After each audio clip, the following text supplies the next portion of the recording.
Take 64. On this episode of The Joy of Football, Martin Tyler and I are dealing with some of the many difficulties match-attending spectators are finding in pursuing this great addiction. Have you had any? Listen on. But also, the joys come out on the top in the end. If you have anything to say, you can email us on thejoysoffootballpodcast@gmail.com. Meanwhile, listen on. Aguero!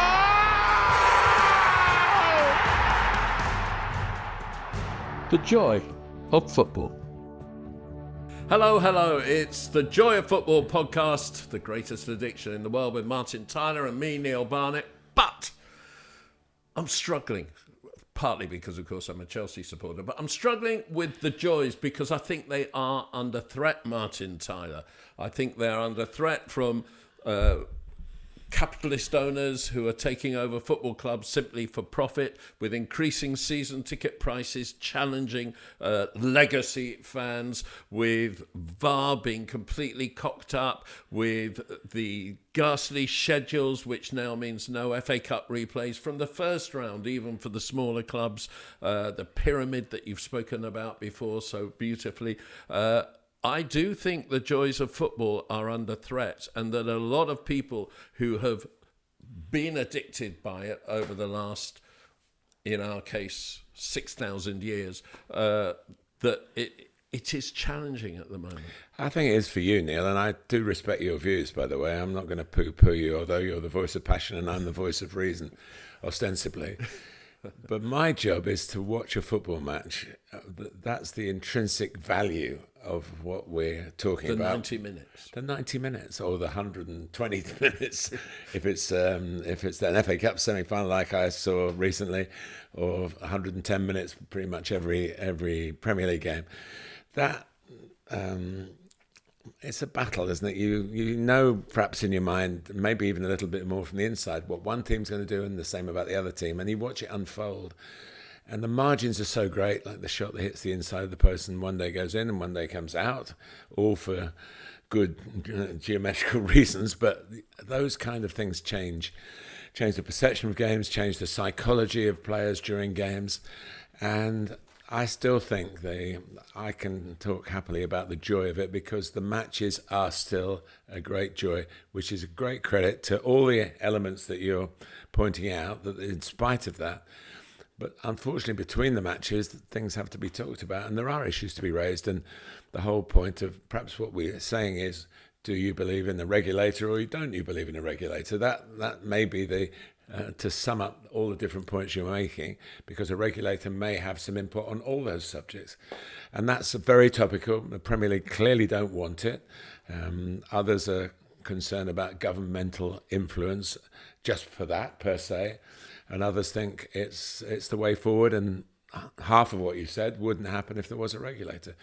But the joy is still there, and I'm really happy we've reached podcast number 5, and we still found plenty of joy, and hopefully in the next hour or so we'll touch on that. But you do have points, and most of the people out there who are listening or watching would agree with you, because that's the pub debate, isn't it, on every subject that you've raised? Well, I think also that when you're saying the joy of it, I think it's worth just looking at the wage salaries totals of the clubs for last season that were released recently, because of course the Premier League is a three-way race between Manchester City, we know, pay the most wages, Liverpool, who last season interestingly paid more wages than Manchester United, which is a shock, and Arsenal, who was 6th last season, behind even Tottenham in wages. And when we go further down, we see that Aston Villa were above Newcastle, and that West Ham, who got into the Europa League, were below Nottingham Forest and Everton, and even below West Ham were Brighton, down in 13th place, who got into the Europa League on their league position. So I think one of the great things is money doesn't count nearly as much as quality. No, but quality costs money. Yes, that's the problem, yes, that's I think. True. And yes, the clubs like Brighton is a very good example. They find quality on a cheaper basis because I suppose their forensic investigation is better than the other clubs, or they're prepared to take a little bit more of a risk in bringing a player in. Whereas if you bring a player into the very elite clubs, as Chelsea are finding out, there are no great guarantees that they will hit the ground running and that the whole feel of the club will be enhanced by it. So there are lots of factors in it, but money's really important. It would be stupid to say that it's not. And the clubs choose to pay the wages.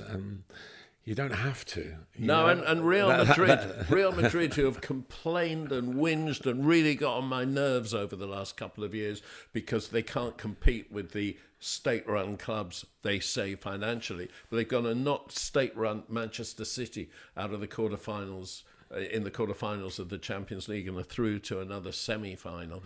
And it's just fantastic that the semi-finals this year have thrown up Borussia Dortmund, like in previous years. They've thrown up Ajax and Roma and clubs that aren't really regulars. No English clubs in the semi-finals of the Champions League or the Europa League, and Villa only there in the Conference League after penalties. What do you make of that? Well, I thought you were going to say you spotted up Emi Martinez in a previous podcast. They're there in the semi-finals because of him, really, in a very unusual situation. This new law or rule that was brought in this season, saying that you could get a second yellow card in a shootout, and if you'd had one in the 120 minutes leading up to that, you wouldn't be sent off.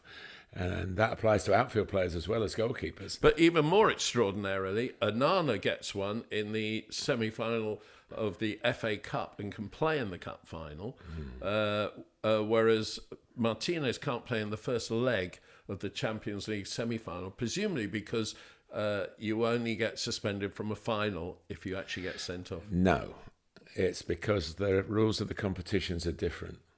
So the rules between the FA Cup and the European, the UEFA rules are different. I think they will be, after it's shown the anomaly in the matter of a few days, hasn't it? Thursday to Sunday it showed the anomaly of it. So I think that'll get rectified. When you think that Ahmed Diallo got sent off in the quarterfinal and didn't get suspended for the semi-final, he got suspended for the next league game, 2 yellow cards, but within the football part of the envelope, if you like, they are now looking at penalty shootouts, counting as sort of non-match part of it, and I'm a bit annoyed about that because I'm a great advocate for the games by penalty shootouts. You win, and most statisticians very pedantic about it, so it's only a draw. Yeah. Well, I've been, as a coach, been on the wrong end of penalty shootout, and you lose, by the way. Don't let anybody tell you don't lose in a penalty shootout. So it should go down as an L, not as a D.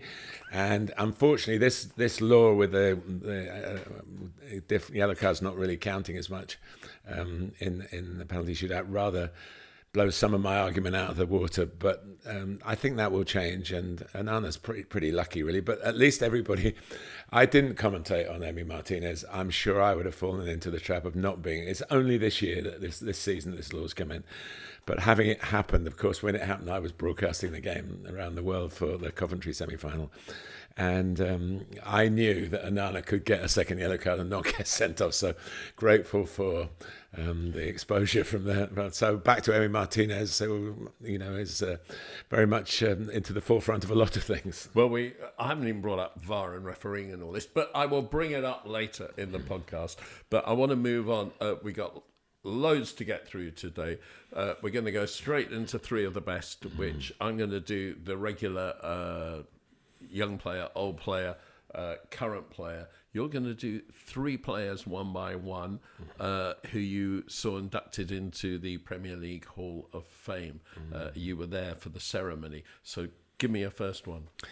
Yeah, I guess with young, old, and just player, they all come into the old category, really. Although I think John Terry, Andy Cole's the oldest. John Terry, by about a fortnight, is older than Ashley Cole, I think. But they're great mates, and it was ironic on the evening of where they got inducted and presented with medals for the Premier League. It was a lovely evening. It was actually running in tandem with Chelsea's match at Arsenal, and how Chelsea could have done with John Terry and Ashley Cole in their pomp in that particular game. Never mind in their pomp, I could have done with them now. God, they wouldn't have been worse than the dross that I watched. Let's just talk about Andy Cole. Yes. Because I think he got more non-penalty. Can I just, one pedantic thing. His mum was there, Andrew Cole. Everybody else, we can call him, and there was a montage of commentary, all of which called him Andy Cole, but he was introduced all through the evening by Kelly Cates, formerly Kelly Dalglish, and she called him Andrew all the time. So maybe we should play along with Andrew that. Cole. Andrew Cole. Can I tell you a quick story? 2005 FA Cup. Chelsea gave a debut to a young Scottish centre-half. It's the only game he played for Chelsea, called Stevie Watt. Stevie Watt! and I knew he was going to play, and I was editor of the Matchday programme. So on the Thursday at training, I pulled him aside and I said, how do you want your name written on the back page of the programme? And he was a big, strong 18-year-old. And he went, Stevie Watt! So I said, okay, you sure? He said, yeah, fine. Yeah. Next morning, he came up to me before training and he said, Spy, he said, is there any chance I can change the Stevie to Stephen? I went, yeah, it's time. This time I can change it. He says, oh, thank God for that. My mother would kill me. Yeah. So, mums always know best. That's for sure. But we mentioned the Arsenal-Chelsea game. Of course, Andrew Cole started at Arsenal. He came from the Nottingham area, quite a tough upbringing, and was pretty understated. He played in a Community Shield, I think, 1991 for Arsenal against Spurs, but really had very little first-team opportunity. And he had a very good loan at Fulham, I remember. That was when I was first really aware of him. Bristol City. He went to Bristol City from Arsenal and scored goals outside the Premier League. And everybody said when Newcastle signed him, he'll never score goals in the Premier League. And he said that in his induction speech and how he enjoyed proving people wrong. But what he did say, and for all the goals he scored, there was one penalty, which shows that he could get goals from anywhere, really. And that Newcastle were really set up for him to score the goals. You know, he was sort of camped by Kevin Keegan in the penalty area, and it just suited him down to the ground. But I just think because he was, if you like, not somebody who went seeking publicity. He wasn't singing his own praises, blowing his own trumpet, just got on with it. And when he went to Manchester United, was obviously a big thing. He then got the partnership going with Dwight York, who he referred to as the Peter Pan of football in his speech. And Dwight probably still thinks he can play now. And he's still buzzing around. You bump into him in all sorts of places. And he's still a great character. But they got on really well off the field as well. And sometimes, you know, we talk about things that, you know, seem to work because we're watching from the outside, and maybe in the dressing room it doesn't work. But it was nice to hear that really put a lot of it down to Yorkie and the way that Newcastle looked after him. So I was really pleased. He made a very good speech. He was interviewed, but he spoke extremely well about it, and it was funny and modest. I've got very strong feelings about Andrew Cole. I thought that at Newcastle he was a fantastic goal scorer, but not a particularly influential footballer, but got the goals. And he went to Manchester United, and the goals kind of dried up. And he really struggled to begin with. And it was a lot of money, and people were saying he's not worth it. And Shearer had gone, or Les Ferdinand had gone to Newcastle and was scoring goals for fun. But he became such an influential footballer at Manchester United. And he became, for me, easily the best target man in the Premier League. He became a really top footballer. And then the goals started coming. And they won the treble, and they won everything they won.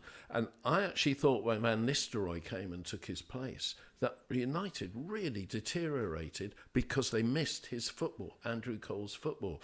And Van Nistelrooy got the 18-yard and the 6-yard box goals, but I thought they never played the same football with him in the team as they did with Andrew Cole. And he was good enough to go on and play for other Premier League teams, to have a really lengthy career. And how they do the induction into the Hall of Fame is I think the Premier League can allocate one, and Ashley Cole was allocated, but Andrew was voted for, JT was voted for. And that just shows that it's a long time. When Andrew Cole retired, we're talking 15 years ago or something like that. And so to be remembered for somebody, as I say, never blew his own trumpet, and he's a very good ambassador for Manchester United now. He travels for them and speaks at functions for them. So one of the few advantages of getting old is that you see people who are now, to many of our listeners and viewers, who are seen as old, but you've seen them grow from the 16-year-old, 17-year-old boys you might have seen in the youth team to the men that they are today. And it's a privileged position because you get to speak to them when they're very young. And if you are lucky enough to go to these ceremonial things or just generally meeting them, obviously a lot of ex-players go to matches as well. And it's really nice because you can share the nostalgia. Do you remember that goal? Yeah. Did you commentate on that one? Well, I think I did. And what did you say? And it's a lovely connection. So that was a special part of the evening, and I'll come on to the other two in a minute. Okay, I'm going to go young player, old player, and my young player is Jude Bellingham, who yet again did it with the winning goal in the El Clasico. You don't back many outsiders, Neil, do you? Well, it's quite easy not to sometimes. When Bellingham went from Birmingham to Borussia Dortmund, I think two things were clear. One was that he had a choice because he was already so good, and the other thing was that he made a clear choice to go to a club where he thought he was going to get the best out of himself, and he did. I saw him live twice last season in the Champions League, home and away, Dortmund against Chelsea, and he was quiet. He wasn't that influential. And when I look back at the World Cup, where he seemed to be England's best player, I think the major influence that he had was that he was a clear game changer. And when I look back at Real Madrid over this century, they haven't ever been a particularly great team. They've been full of game changers, and this great thing of Real Madrid find a way of winning. Of course they find a way of winning because they've got these great game changers. And that's what Bellingham seems to be. He's gone there. He's been given this front of the midfield diamond role, and he changes games. And, I mean, how good is he? Well, at his age, he's as good as he could possibly be, I would suggest. We've talked about players' mums just now. I would say the Bellingham family should be extremely proud of their influence to produce a young man who not only has the skills to do what you've said, but can actually carry himself off with all the extra things that are expected of somebody who becomes a superstar very, very quickly. It's beyond some people. We could all list people who've found that too hard. They can play the game, but they can't really live the life, if you like. And he is doing that superbly. It's such a bonus to find that he can score that many goals. You know, I know in Germany he did score goals, but to be match winning for a club like Real Madrid, yeah, I suppose you could say they'll make more chances for it. It's a good club to go to if you're an attacking player. You know, you don't want to be at the bottom of a league with getting 2 chances every 3 games or something like that. But he's got the tools and he's finishing the job. And you know, the world is there for him. The football world is there for him. I mean, he's achieved a lot already. But clearly, from England's point of view, he can be. The problem that Gareth Southgate's got is to players who around whom you could build a team are plentiful, but can you get a team out of players who have to go second in their role to other players? That's the challenge, the individual. But the wonder of football and the joy of football is it's a team game, and you are as strong as your weakest link, and your weakest link might not be your player who's technically the worst, but it might be the one who's least flexible, if you like, who thinks, well, I should play like this. And we could all name players playing in the top divisions at the moment who think they should be in the team every week and they should be actually the focal point of the team every week. But it's not possible. So the blend, but looks to me like Jude Bellingham would do what's required for whoever the manager is, for whatever team he's playing for, whatever country or club he's playing for. We know what country he's going to play for. Let's move on to the second Premier League Hall of Fame inductee then, Ashley Cole. Best left back probably I've seen in watching football, professionally anyway. Quick into the tackle, quick to recover, quick to go forward. it was funny when he did his speech. John Terry was on the stage with him, and John would say, I've got to play against Ronaldo, and Ash would say, well, just shove him out to me. And it was a bit of bravado, because he then later admitted that he didn't obviously want that every week, but that he believed in the challenge, and he did epitomise the joy of football. He even when he was 18 and just break into the Arsenal side, he sort of thought, oh, actually, I've got to now play to win now. I've got to do that. I just love playing football. And to have such a fantastic career, to be part of an Arsenal team that went unbeaten, and then the Chelsea team that was very hard to beat, I mean, it is amazing. And for left-backs, they're not pin-up boys, are they, by nature? If you were a young player, you probably got put at left back in the school team just because nobody else wanted to play there or something like that. So the modern fullbacks have made it a work of art, and it's such an important part of the way the game is played now. And I can't think anybody. Patrice Evra. Not as good as Ashley Cole. There you go. That's it, because he's the only other one. Has anyone else won the double with two different clubs? Because he won it in 2002 with Arsenal and in 2010 with Chelsea. I can't think of. No, that's beyond my statistical recall. But I can't think of anyone else who has. But he just kept winning, didn't Ray Kennedy never won it at Liverpool, the double, did he? Which he won at Arsenal. And no, I don't think they won they won the league lots of times. Yeah, but I don't think he won the double. But with Ashley, you kept writing, the most winners' medals in every competition he was playing. the thing about Ashley Cole that struck me was he didn't always come across, and I don't mean this horribly, but he didn't always come across the most intelligent geezer in the dressing room. But he was the most intelligent player on the pitch, and the number of times. Especially when he was at Chelsea behind Flora Malouda, he was 1 against 2, and he knew what to do. He was just so flipping clever. He was so football intelligent. It was unbelievable. It just came over on the night how much he really did it because he loved it.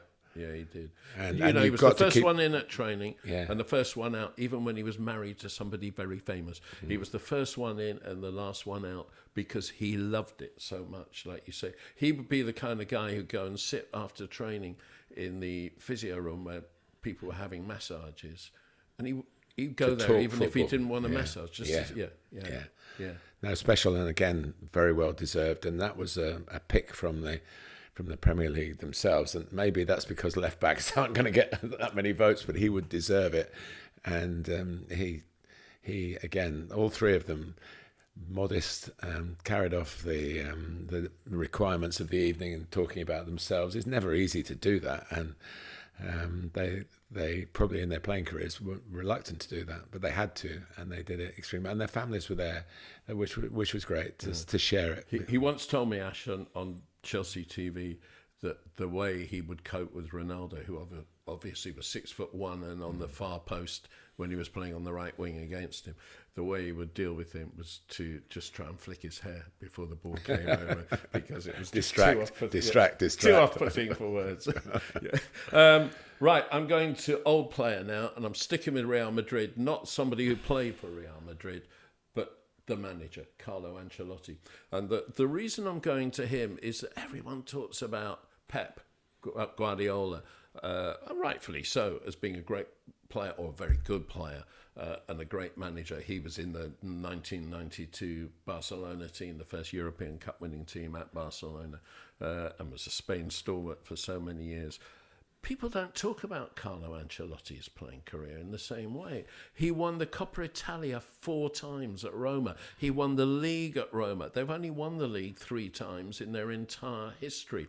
He then went to Milan and won 2 European Cups in a row.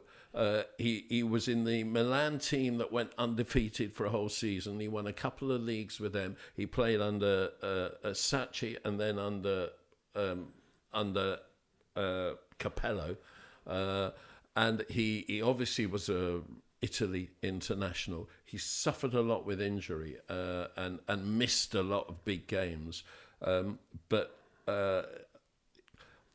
if you had to pick out one game of his, and I know it's the game that he picks out because I've interviewed him about it. It was the 5-0 win, Milan over Real Madrid in the first leg of the semi-final of the European Cup, and he scored the opening goal, and he beat two players and hit it with his left foot. He was a right-footed midfielder from 25 yards into the top corner. He wasn't strong, he wasn't fast, he was technically excellent, and he was a top player. And obviously went on to become this great manager. But he's not remembered enough for his playing career. It was always said that if you're a top player, you won't be a top manager. And the top managers weren't top players. Alex Ferguson was a good player. Arsene Wenger was a bit part player, really, I think. And you could go on forever. And Billy Wright, who won 105 caps and was the sort of beacon of English football when I was growing up, went to manage Arsenal and had no success at all. And ended up being my boss in television, actually, for a little while. Now, because as you mentioned, Guardiola was a special player. Probably Klopp would not call himself a special player. He was a workaday. Don't think he ever played in the Bundesliga. No, he played in the second division. Yeah. Tuchel the same. Thomas Tuchel the same. Yeah. And Jose Mourinho never played full time. No, not at all. So that was the thing. So to have somebody can do it. Carlo is such an engaging person. I mean, we love the eyebrow, and that's makes him different to anybody else. I think he can convey everything with one raise of the eyebrow.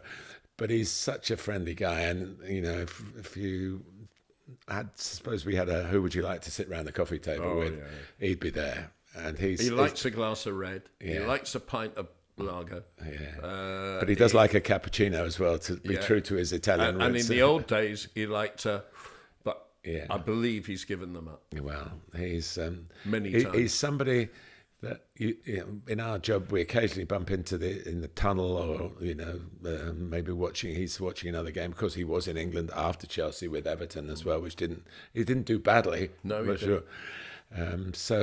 He'd definitely be one.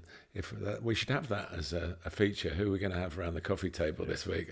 Carlo, you're in.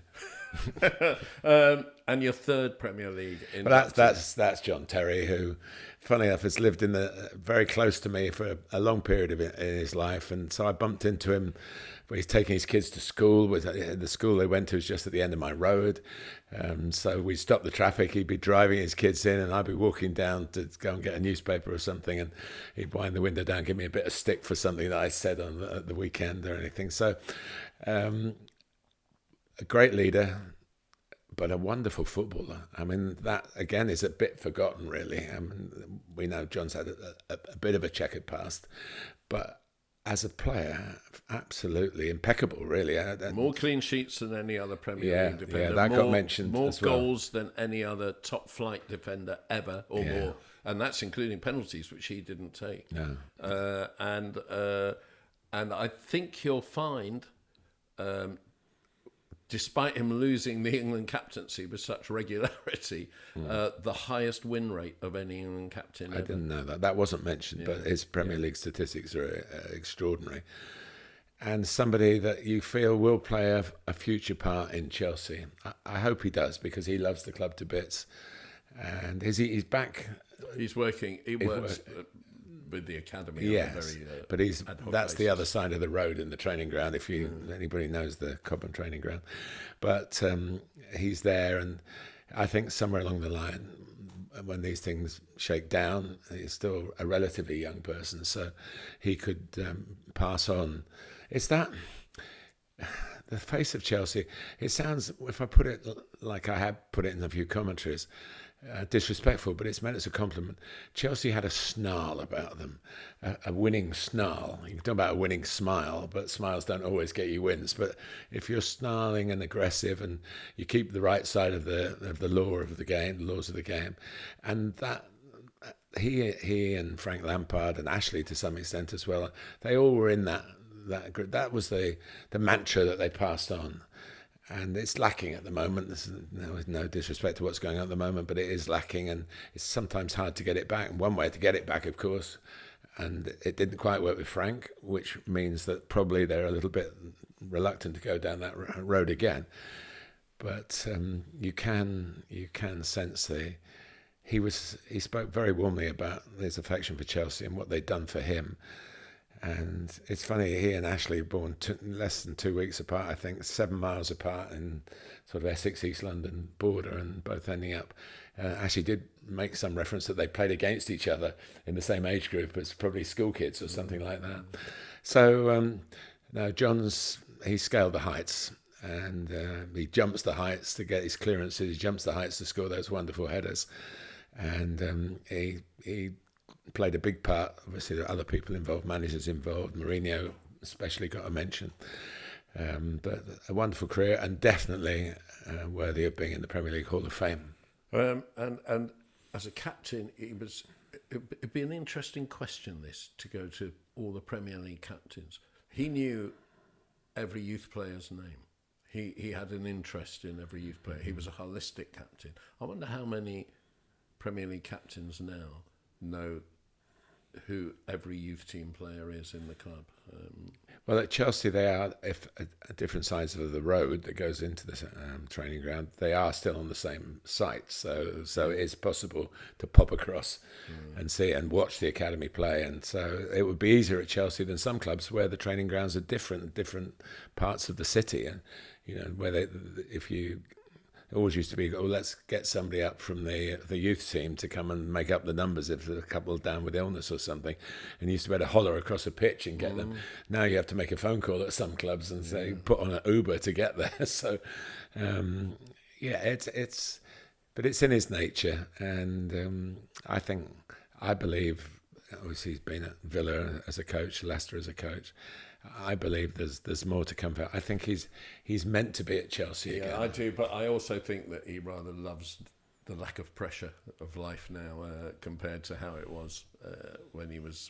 I don't know. Alan Shearer was part of this gathering and spoke very warmly. Obviously, one of the first people in, if not the first, into the Premier League Hall of Fame. And he was talking to Andrew Cole about goal scoring. And he said, I've been retired, I think it was almost 20 years, maybe it's 20 years. And he said, nothing in my life since then, and he looked the audience in the eye, spoke with great authority, nothing in my life has given me the pleasure, the buzz of scoring a Premier League goal. And I think that, in John's case, scoring was part of it. But you have to know Alan's not in it, so he's not. So maybe he's not being dragged by the drug, the addiction that we feel into. 8 games or something in charge of Yes, Newcastle when they got relegated. He did, and that, I remember that because I did the game where they got relegated away to Aston Villa, having beaten. I think, was it Middlesbrough on the Monday night? I don't know, but I think they thought they were safe. I was at Sunderland that day, I think, and Sunderland stayed up. And the songs that were being sung, I wouldn't repeat on here. Well, you probably would, but I'd stop you. So. Right, my final player, which is my player this week, actually is 32 years old, so he might even almost be an old player. And I'm sticking at Real Madrid, and it's Lucas Vazquez, who nobody probably ever talks about. But in the game against Barcelona, he won a penalty for the first goal. He scored the second goal, and he set up the Jude Bellingham goal, the winner, and they won 3-2. He's played a lot of his career on the right wing. He was a substitute, would you believe, for Benzema in the 2016 Champions League final against Atletico Madrid, and it went to penalty shootouts. He scored his penalty in that. I don't think he's won more than about 9 or 10 Spanish caps, but he just keeps coming back and keeps coming back. And over the last 5 years, 6 years, he's been the backup to Dani Carvajal at right back, and he never, ever lets them down. He's got a trophy load of medals. And without a trophy load of appearances. Yeah, and I look back, and the guy he reminds me of, rather, is a Manchester United player who I don't like, Wes Brown. Why don't I like him? Because people forget about Wes Brown. I mean, he came through the ranks at Manchester United. he was never really a first choice, but he won 20 odd caps for England. He won a trophy load of medals. He played well for Manchester United when called upon. He never let them down. He was the right back for Manchester United in 2008 when they beat Chelsea to win the Champions League final. That's why I don't like him. And even worse than that, he made their goal. He crossed for Cristiano Ronaldo to head their goal. And Lucas Vazquez, to me, is that kind of top-flight player who has a fantastic career and who should have ocean loads of respect and should be much more celebrated. I think he is. I think he is in Madrid. Because they recognise that there are two kinds of players, really, three kinds of players in Madrid. They're the ones that they develop who become superstar players, and the vast majority who go and play somewhere else. And then you get like Lucas Vazquez, who sort of comes in between those two, but they keep him. They recognise the value, they recognise the loyalty, they recognise the versatility. And you're right, he was a huge part.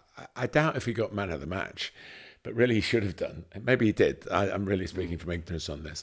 But I've done Real Madrid a few times this season, and you always write him out, and you go, when you write his name out, when you write any player's name out, you sort of in your mind have what they might bring to the day. And you always think, he could put in a cross, could come and play wide right, but now he's mostly a right back. And so he'll only play if, as you say, Dani Carvajal doesn't play, but he will come on. He'll be involved. And he was very involved in the Clásico. And we're going to come on to how you prepare for your commentaries in a second. Very quickly, last week I brought up the best goal you've seen this season, and said I'd come back and ask you about it, and then I forgot, age. And then we discussed it beforehand. We came up with the same goal. We did.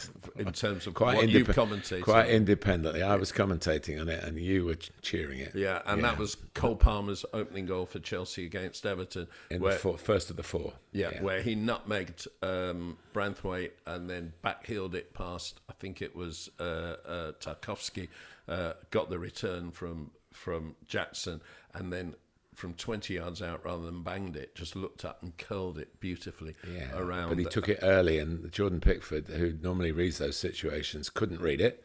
The defender was in the way, and there was a nice gap. If you took the shot early, the gap was there. If you didn't take the shot early, the angle would have been changed. So are we all going to go with that? Technically a brilliant goal, but typical Martin Tyler, as soon as we brought it up, you brought up the fact that he's got more goals than he's been credited for. Yeah, I mean, I myself with my notes, he scored 2 for Manchester City this season, in what we regard, I think, in the commentary world anyway, as competitive matches, the Community Shield and the Super Cup, and they were very good goals as well. And then the transfer sort of ended any association you had statistically with Manchester City. The big stat about Cole when he played for Man City was he was never on the losing side for yonks, substitute appearances and starts. We don't want to date this podcast by saying how many it is, but whatever it is at the time you're listening, it's +2. Yeah, absolutely. Right, okay. We're going to come on to your letter from the Gantry and your preparation for commentaries in a minute, but last week or the last 2 weeks, we've been going through the best time of our lives. With Premier League teams. And we're just going to do it with some Champions League teams. Sorry, this is an interruption to the show because we've started what do you call it? Patreon. No, I'd never heard of it. We started a Patreon where if you're really interested in the joy of football, you can find all sorts of extras that you can get involved in. It's starting slowly. Just dip in, see if there's anything that interests you. And meanwhile, Real Madrid obviously are the number one Champions League European Cup team. They won it all, goodness knows how many consecutive times in the 50s when it was rather easier. And then, of course, they had that spell in they won it 98, 2000, 2002, which I still think the Zidane goal is the best ever Champions League goal. Sorry, Gareth Bale. then the 3 times under Zidane with the Ancelotti either side. What's the most entertaining Real Madrid team? Well, when you said about it being easy in the 50s, I wondered whether I could respond saying it wasn't. But it was not easy because the travel was difficult. The fact that it was a new competition was difficult. People were almost making it up as they went along. And they did win it 5 times in a row. And the last time in 1960 was the 7-3 at Hampden Park. And a crowd, I think, allegedly about 130,000, including Alec Ferguson. And Charlie Cook. Yes. And Pat Nevin's dad. All my Chelsea connections. And probably a lot of people who say they were there who weren't there. But the emphatic nature, that's by then Di Stefano, who'd been there from the start, was joined by Ferenc Puskás after the Hungarian Revolution, which is a political thing. I don't know enough about politics 56 to go on about that. But he was reinstated, allowed to play, and I think played for Spain as well after that they gave a special dispensation. He was obviously a top player. But to join him with Di Stefano was almost unfair on the rest. Genso, really. the left wing of Francesco. Absolutely, who won he was in all those teams, and another one in the 60s as well. In that game, it finished 7-3 against Eintracht Frankfurt at Hampden Park. And after one of the Eintracht goals, Di Stefano kicked off and passed it, I guess to Puskás, maybe not, but to somebody to get the ball back again, and just ran through like the white arrow, they called him. And he just ran through the middle. I was watching with my mum at home on a little black and white TV, and she wasn't really interested in the game. She was just keeping me company, I suppose, as mums do. Mum's getting a few mentions in the show, and rightly so. And I just went, I said, that's just incredible. And even she sort of said, doesn't that normally happen? No, it doesn't. So that, even though I've been privy to commentate on some great Real Madrid teams since, and some wonderful games home and away for them, and in neutral venues for the finals, that to me will always resonate. I'd love to have commentated on that moment. It was just this is what we are, this is what we do, and if you think you're going to muck us about, think again. Yeah, I'd just say that I always get angry. Well, I always get angry anyway. Full stop. Yeah, but I always get angry when the debate is Pele, Maradona, or now Pele, Maradona, Messi. Because while I understand that, I would put up there with them Zidane. And I don't think he gets enough recognition as a player for what he achieved. But when you look back at France reaching the Euro semis in 96, winning the World Cup in 98, winning the Euros in 2000, and he came back in his dotage and got them to the World Cup final again in 2006. When you look at his part in the greatest Champions League goal ever in 2002, I think Zidane has got to be put up there with the others. And what I really loved about him as a player was he wasn't that quick, but he strolled through the game with the kind of style and quality of a man who was a level above all the time. And I think he had 2 things in his favour above everybody else ever, and that was first touch. And sometimes his first touch was a trick to beat someone in a way that nobody else possessed, I felt. And the other one was weight of pass. Nobody had his weight of pass ever. And I think, therefore, I'm slightly inclined towards that Real Madrid team, but not enough to beat that 1950s side, because that 1950s side ran games, whereas, as we said, all this century, they've found ways of winning games. I honestly believe, Neil, that you wouldn't be talking about Zinedine Zidane playing in the Champions League, winning the Champions League, and all the other references we make to European competition, had not that Real Madrid, given with the early years of football being televised, given got the all-white strip was part of it, and you couldn't miss them. Everybody knew about them, even though we were very island nation. It spread the gospel, and it actually flicked the switch, opened the floodgates, if you like, and what we have now, and we're now probably talking about too much European competition with the new changes in the formats, but that's another debate for another day. But they made it happen, and I think every time, certainly if you were alive when that was happening, every time I look at a Real Madrid game or I commentate on one, I want to mention that. I feel they deserve that kind of mention because they were pioneers, and all successful pioneers probably don't live to realise what they've created, but they created this fantastic competition. Barcelona. Yeah. Barcelona, the Johan Cruyff managed team of the 90s with Pep Guardiola in it, but with some really great players in it further up the field. And then, of course, the Pep Guardiola team, or the Messi team, because, of course, the first time in the 2000s that they won the Champions League was under the management of Frank Rijkaard. And then we go on to the treble-winning team again under the guy now in charge of Paris Saint-Germain. Help me, what's his name? Luis Enrique. Luis Enrique. Yeah. Actually, we should have a vote. Maybe you could email us on the Joys of Football podcast at gmail.com. Is Luis Enrique the best dressed or the worst dressed manager in football? It's just a question of taste. That's all. I missed a chance to offer you an update because I was asked to do something for a South African broadcaster a couple of days ago. And they said, can you come at this time because we've got Jose Mourinho here first? And I thought, well, I'll sneak in at the end and see Jose, but I got there too late. I would have been able to tell you what he was wearing for this latest appearance, because he set a lot of... I mean, in non-league football, there were...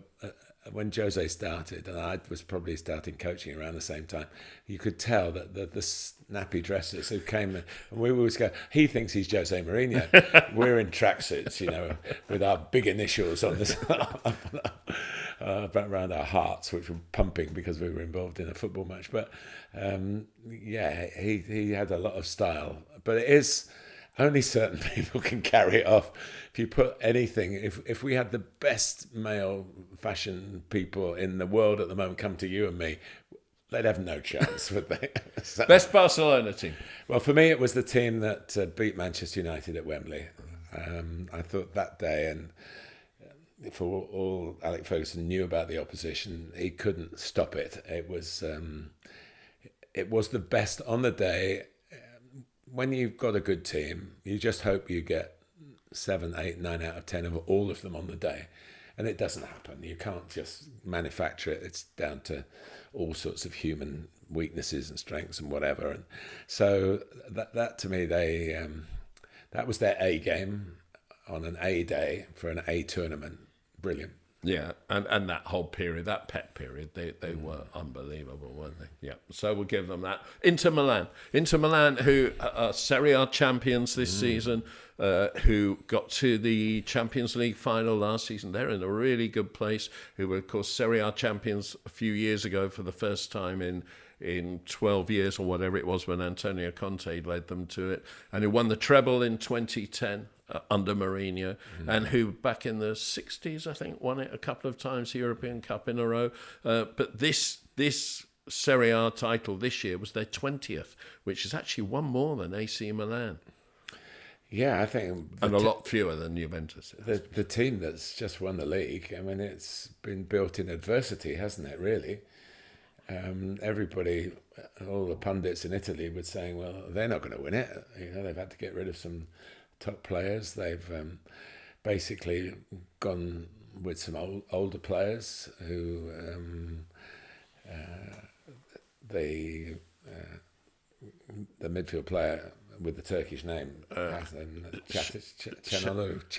Şanaloglu. Yes, but you don't say the G like Gundogan.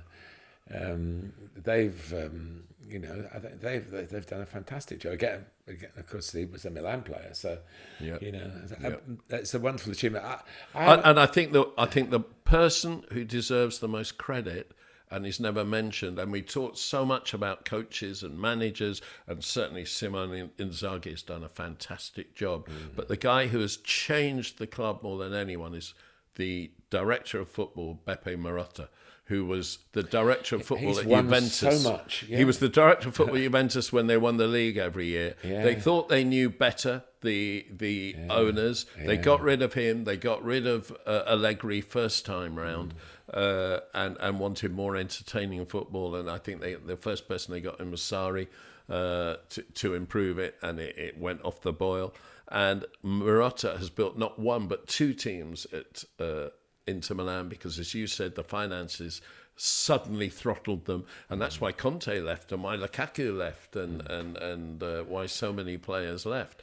I haven't got a game. The one that I could only say, because I happened to be there, was the treble when they won the Champions League under Mourinho, and they were played with good authority, deserved to win the game.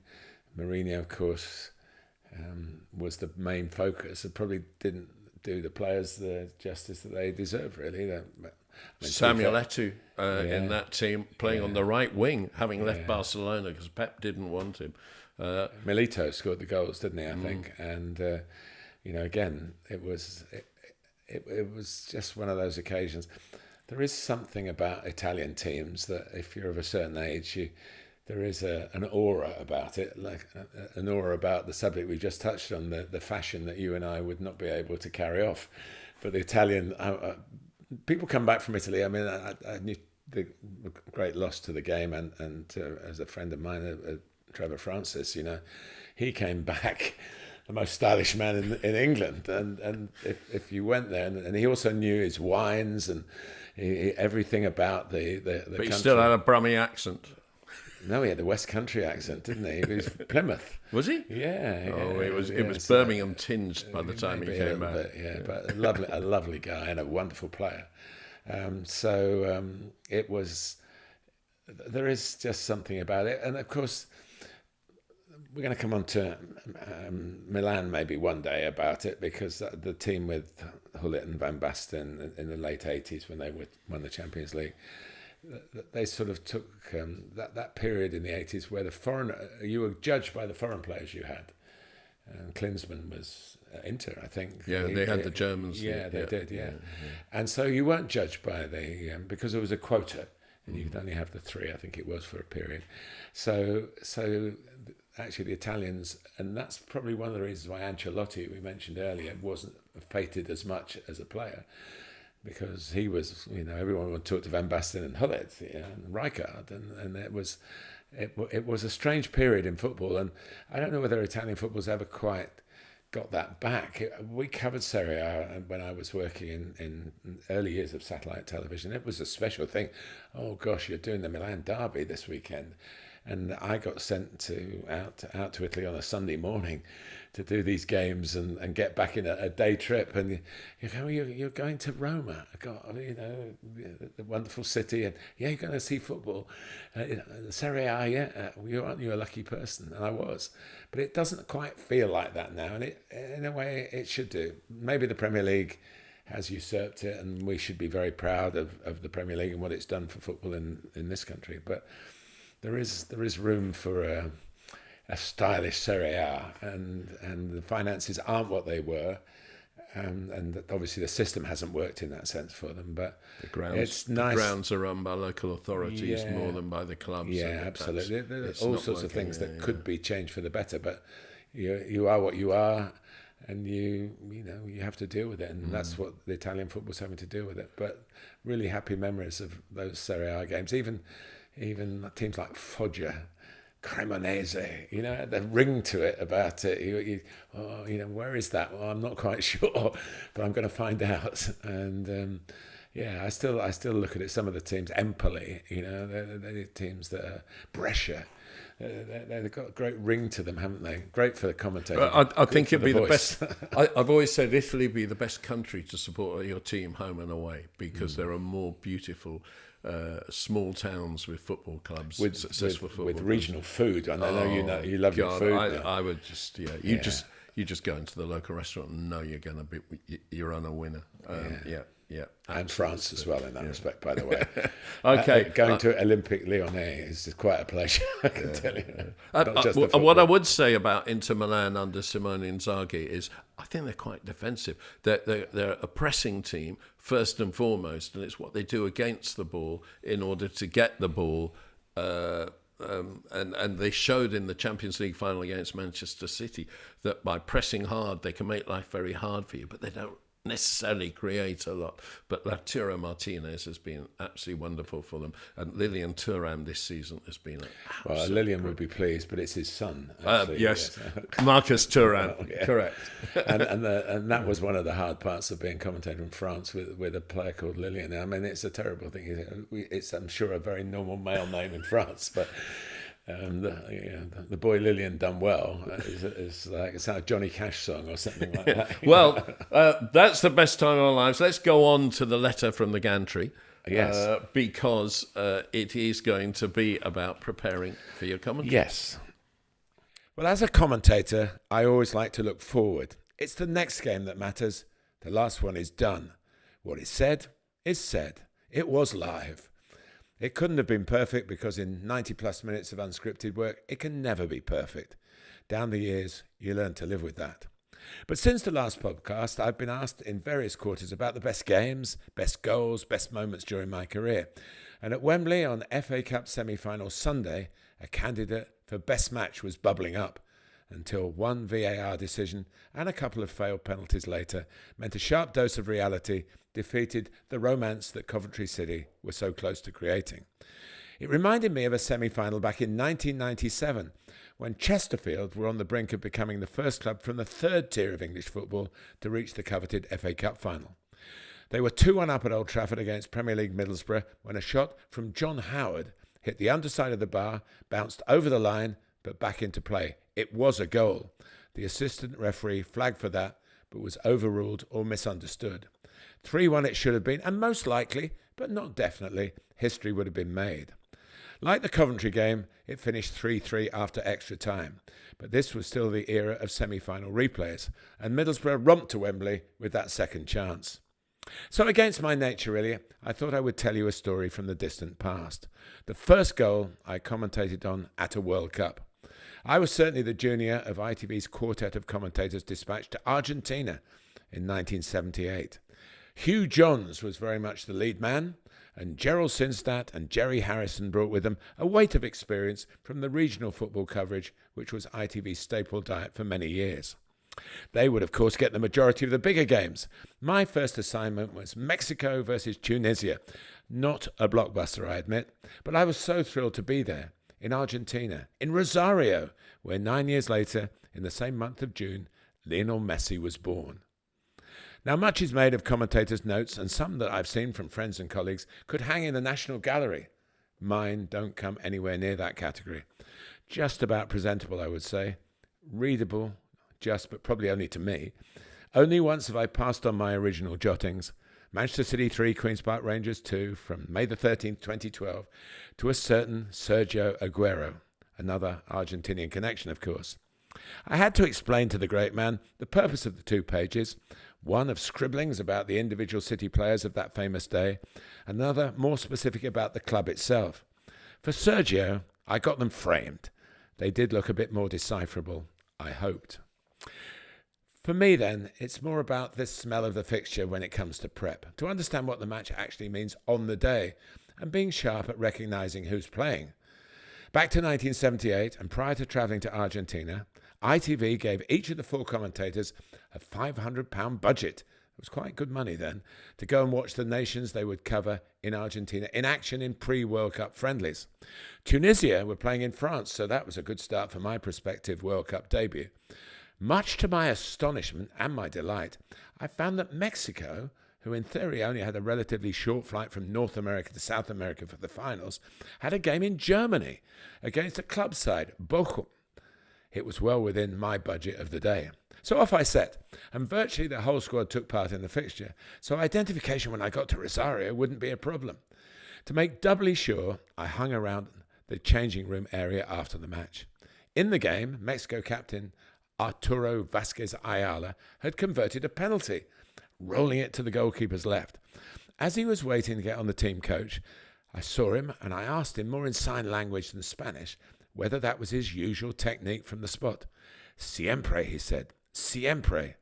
Always. Well, you know what's coming now. On my debut, it's Mexico 0, Tunisia 0, and coming up to half-time, Mexico are awarded a penalty. Vasquez Ayala steps forward. He always puts it to the keeper's left, I said, with confidence way above my status, also knowing the consequences if he had decided to change. But in it went, just as in Germany, siempre, simple. My first goal at a World Cup, and prep had paid off. It was a great start for me, but not so for Arturo. Tunisia came back to win 3-1.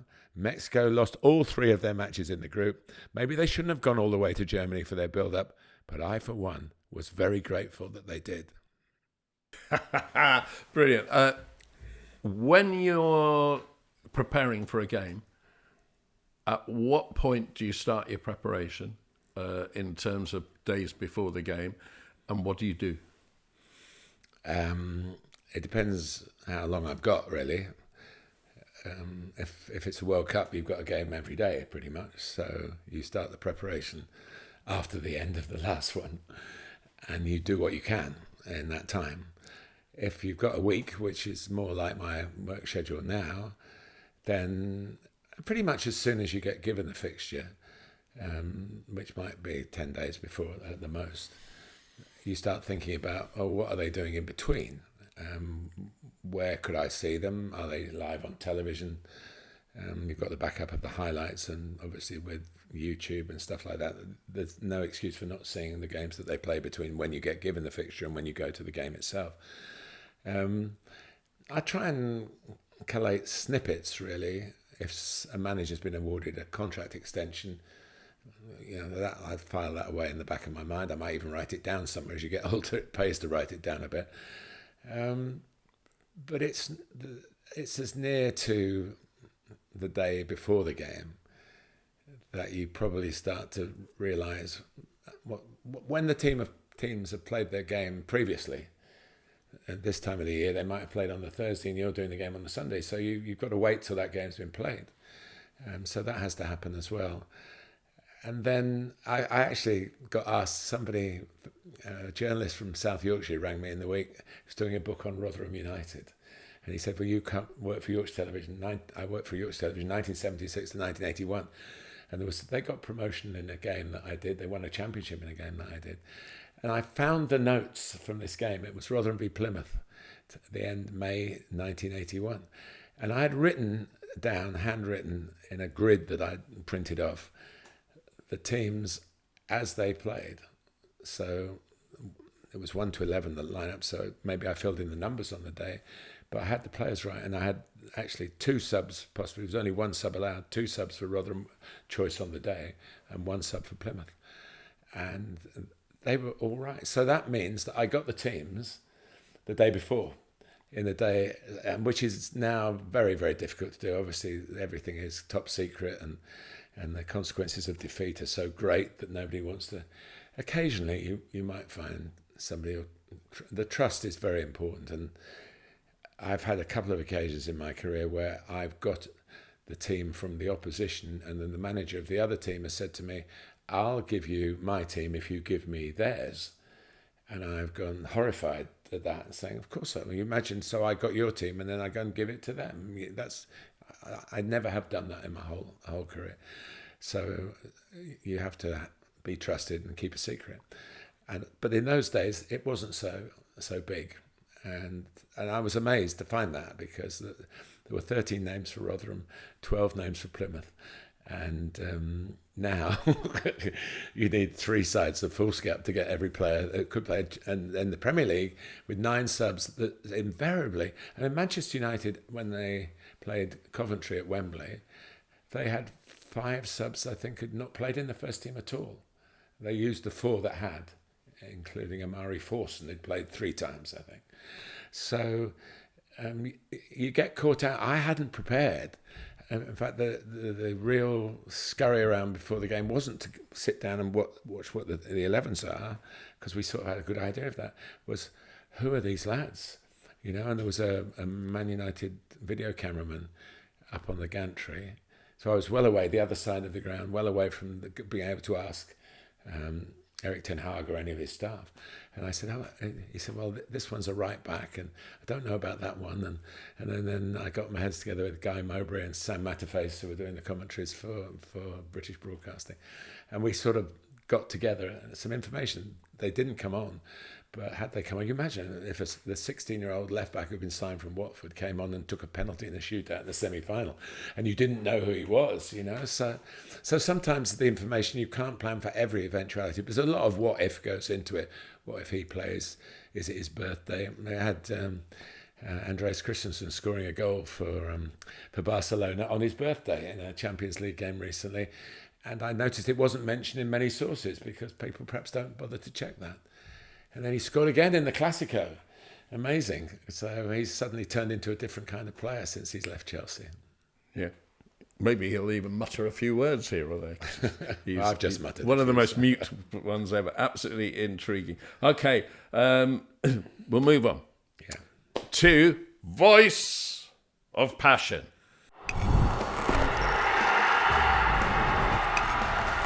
Voice of Passion. Now, last week I moaned about the handball law. The week before I moaned about the offside law. I'm now going to bring the two of them together and moan about VAR, not VAR, but the people running VAR, the officials, everything.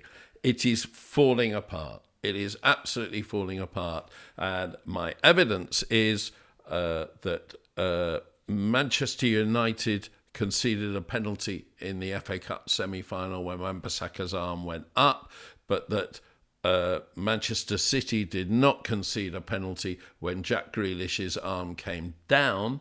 Now, the reason that it wasn't for City when his arm came down was twofold.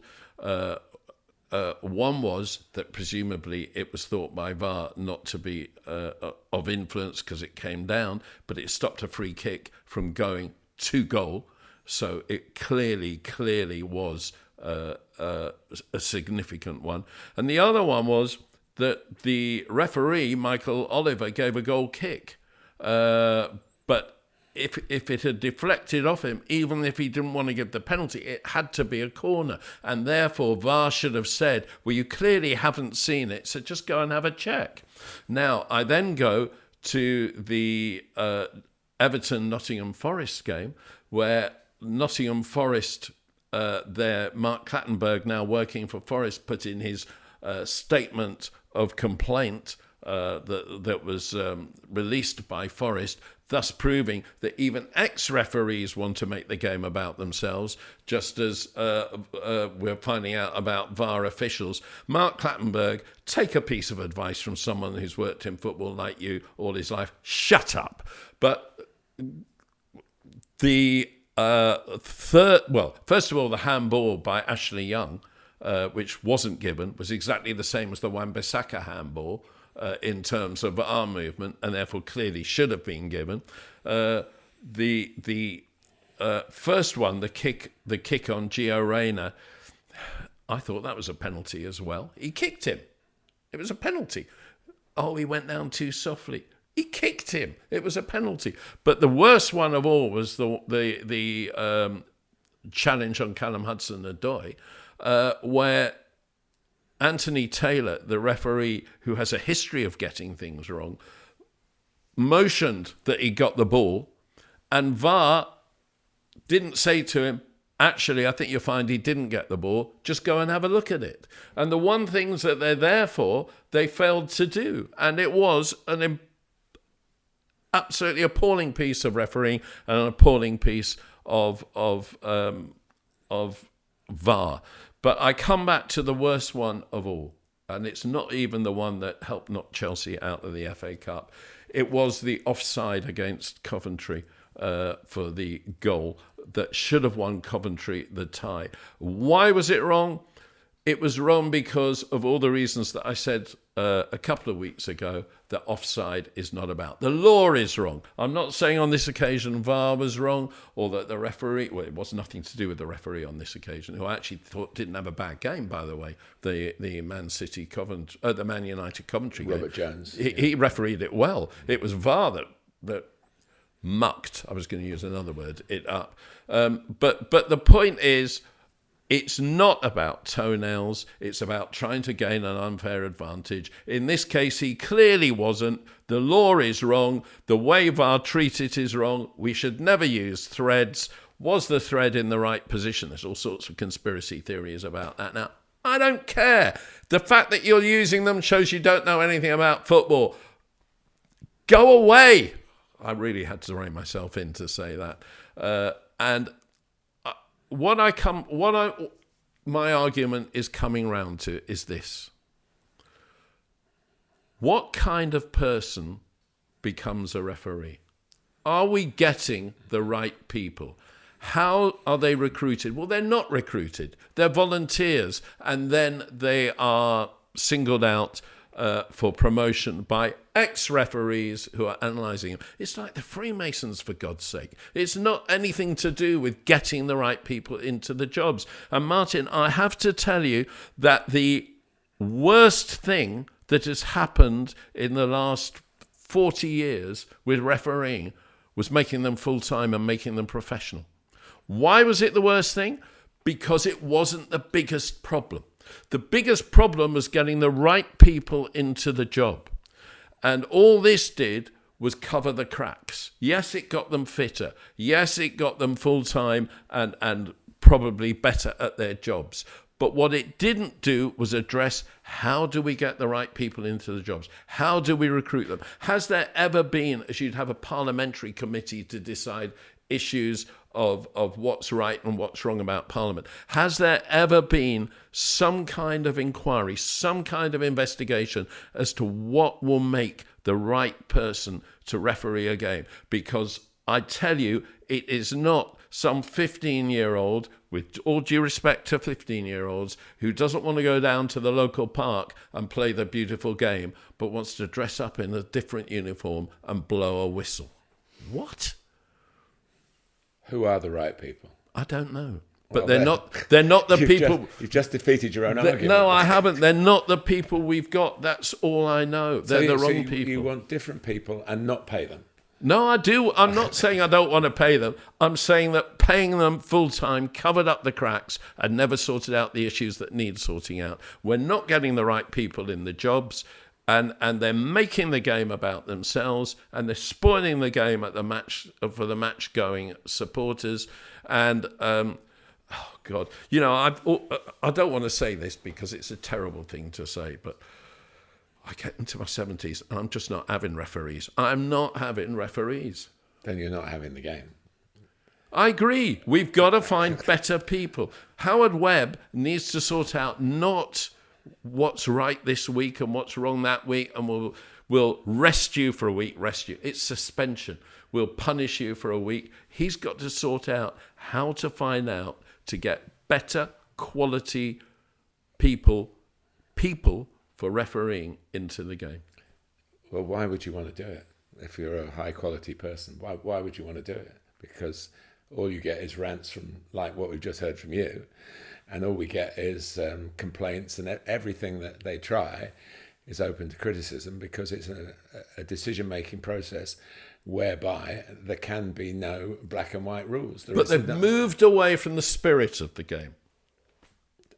And what you haven't mentioned is the one argument that I would put forward, which is we have to get people who've played the game into refereeing, because I don't think if you've never played, I don't mean to say at top level, but if you've had some feeling about what it's like to play, you know when you've been fouled, you know what you should do and what you shouldn't do, you know what the if you like the spirit of the game is, and the system does not encourage ex-players to go into it because, as it stands, you really have to start as your 15-year-olds being way up the ladder, the 12-year-olds, that if you don't put the hours in and work your way through the youth football and schools football and into the lower non-leagues and go up the pyramid, like all these referees have done, The perception is you will never be good enough to make those decisions. I think that's a faulty argument.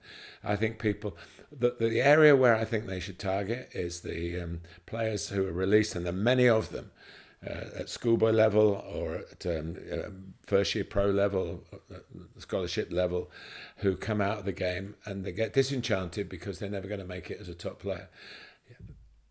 Any of those, if they really put their mind to it, can make it as a top referee, but you have to have a pathway for it. There are initiatives for this to happen.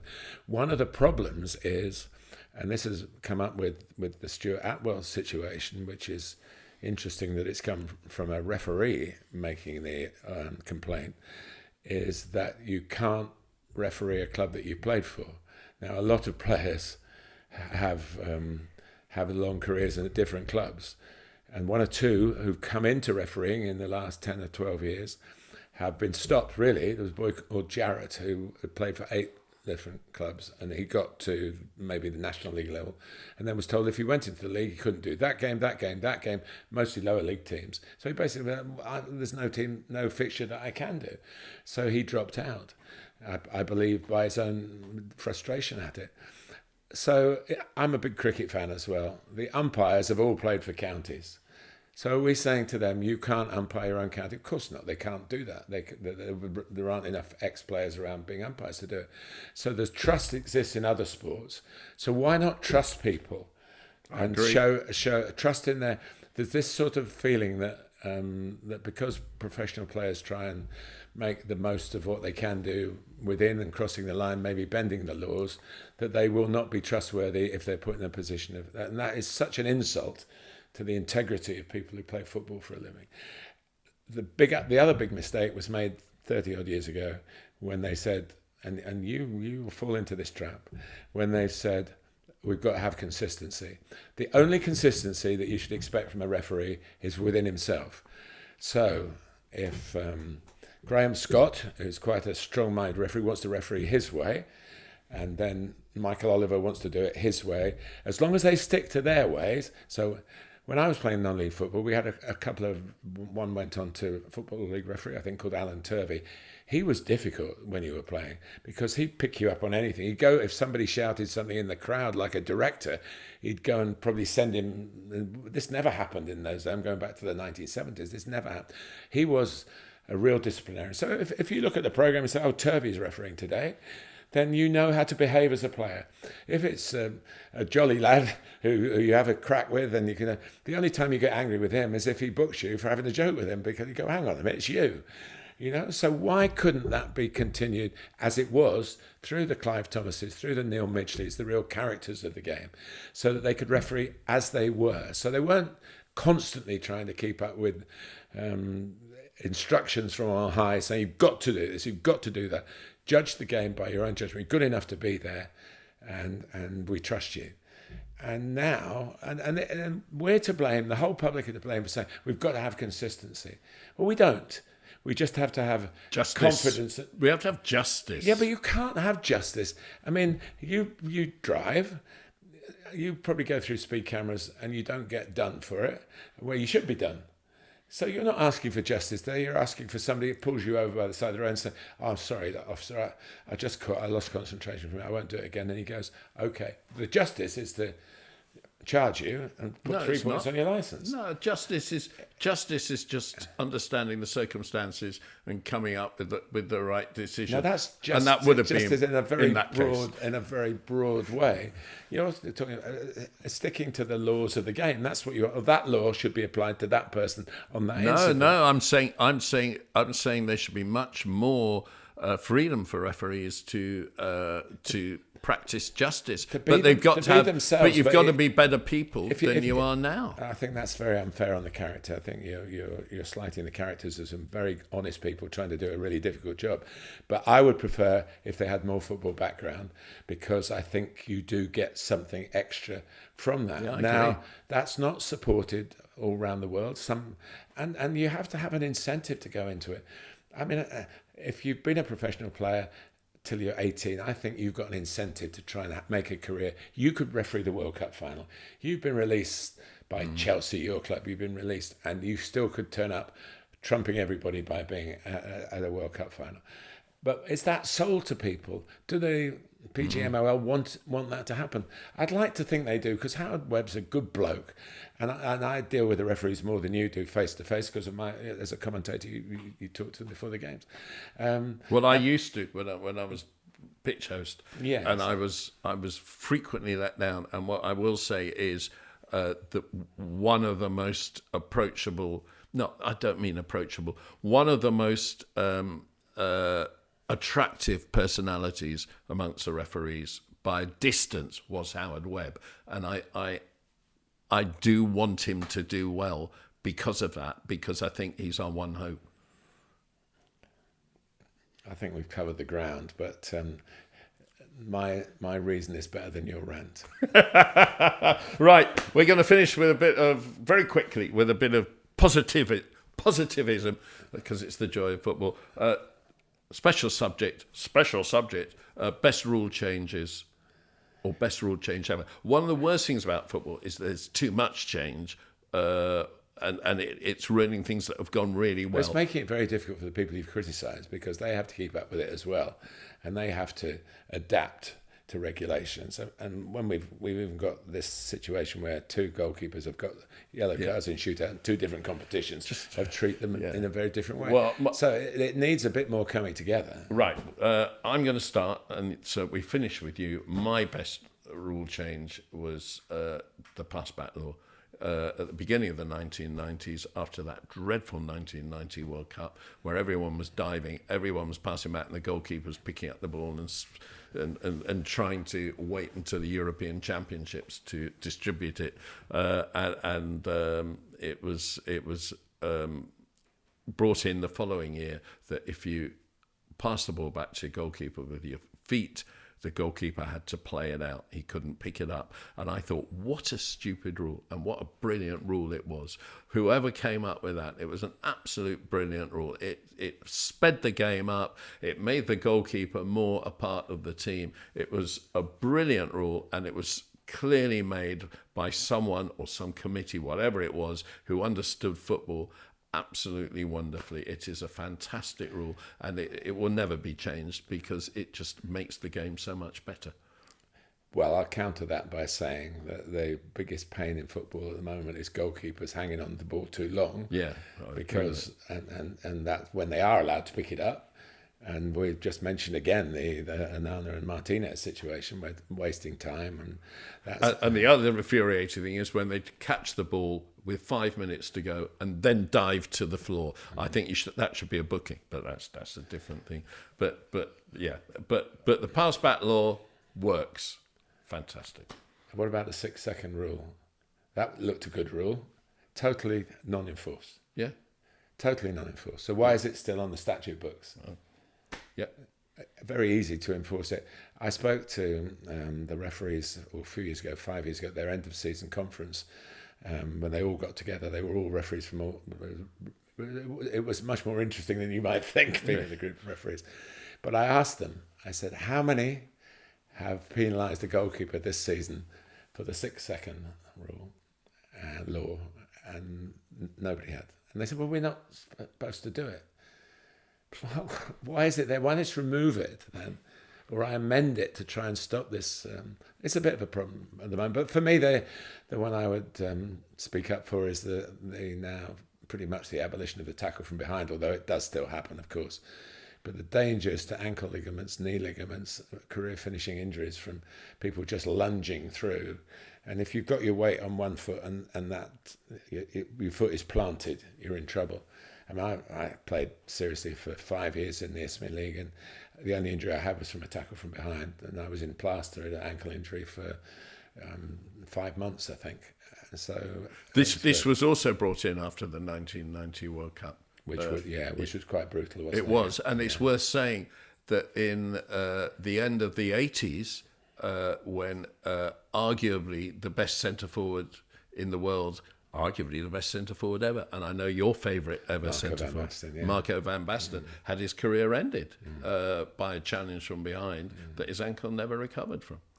No, and I think they're tougher on it now, and the consequences are more serious. for the offender, and not the offender who's the defender. And I think most of it, now you're trying to nick the ball rather than go through the back of centre-halves, or you just let him have it. You try and get in front of him. So that's, for me, is the one that's made it safer to play, which I think is very important. Yeah, very interesting that when the game was in a certain amount of depths, because the 1990 World Cup wasn't a good one. That was a good one for England because England got to the semi-finals, Gascoigne and all that. But it was what came out of it were people who obviously loved the game improving the game. We love the game. I know you know that I do, but I promise you Neil does as well. That's it for this week from Martin and me. See ya. Ta-ra. Thanks for listening. The Joy of Football exists on social media, Twitter, X, Instagram. Just put it in, you'll find it. And you can find the actual episodes everywhere. Just put in The Joy of Football. And email us on thejoysoffootballpodcast@gmail.com. And enjoy life, football, everything. Aguero!